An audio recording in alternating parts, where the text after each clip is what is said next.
so they'll never dry up. Once it's done and off the ground, it's going to fill up within a minute and be ready for the next helicopter. The Byron Helipod was already successfully used on a wildfire. It helped to quickly put out a small grass fire on Vasco Road just yesterday.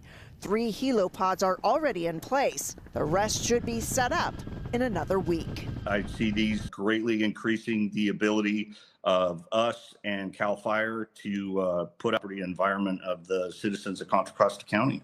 In Contra Costa County, Jody Hernandez, NBC Bay Area News. Let's bring in Rob back in. We're talking about the heat, obviously fire danger. We're not out of the woods by any means yet. No, and tonight's still pretty warm outside. We still have inland areas in the 70s and 80s. And although we are talking about cooler temperatures arriving tomorrow, there is the added risk with thunderstorms that could be an issue for some fire starts during the day tomorrow. Let's take you to the microclimate forecast right now. 73 degrees still in San Jose, but warmer than that out towards the Tri-Valley. 77 out in Dublin right now. Humidity at 37%. And as we head over to San Rafael, look at that, still 70 degrees there. And as we head into San Francisco, we did have the sea breeze pick up a bit earlier this evening. No fog just yet, but it has cooled down to 62 degrees. So for now, the only cooling we're really seeing is right here along the immediate coastline. Still, you see how warm temperatures are inland.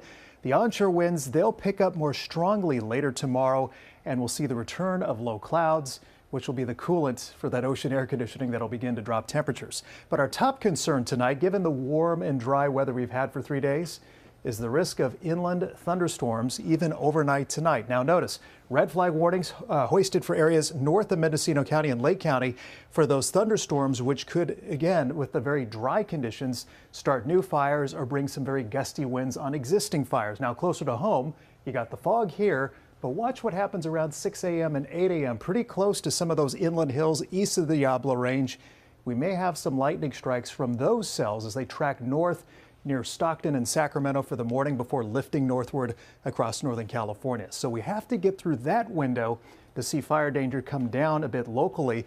But look what happens by 5 o'clock. The fog is entrenched back on the coast, and that is a sign of some bigger cooling just around the corner. Morning temperatures, they'll be warm. I'm expecting 60s and 70s around some of the inland hills. But as we go through the day tomorrow, notice our highs. We're talking mostly upper 80s, low 90s, and the trend cooler really does start to kick in from Wednesday to Thursday, mostly 80s inland, and now by Friday. Look at that. Low 80s for highs, almost 20 degrees cooler than the highs we saw today. So it's going to take a while, but the cooling trend does get started tomorrow, dropping San Francisco back into the 60s for the second half of the week, and our valley temperatures, which have been upper 90s at above 100 degrees for the last